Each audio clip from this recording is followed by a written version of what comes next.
We presume that Sexton will be fit and available, and they've been playing a type of game that's been very successful for them, that's why they're third in the world and they've won 10 games in a row. So we're under no illusions what we're expecting to receive on Saturday, and we've just got to be able to cope with the pressure that they put on us. We're expecting a lot of ball in the air, and we've got to be able to cope with that. But it's something that we've worked really hard on our game, and we think that, defensively we're pretty good in the air. That's what they've been able to do, is cause a lot of pressure they put on teams in terms of they're the best success rate in terms of regaining their kicks, and that does put teams under pressure in terms of if they do receive their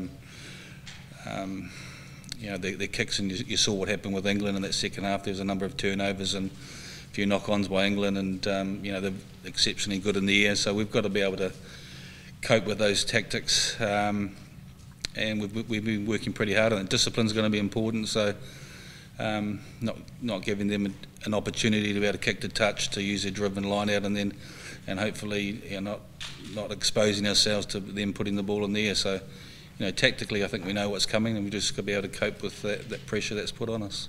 I think we're playing against probably the informed halfback trio in world rugby. I think Conor Murray, since the Lions tour, has come on leaps and bounds. He's a quality number 9.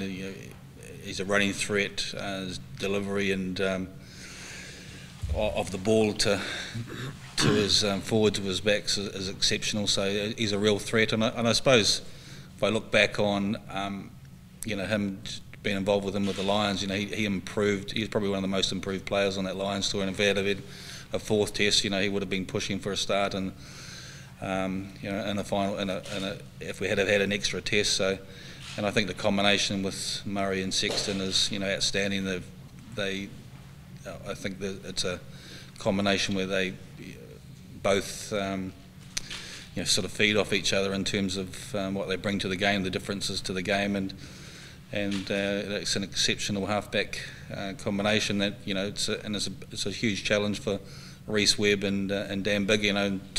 Two halfbacks for us that we feel have improved, and hopefully they're going to look forward to the challenge that's placed on them.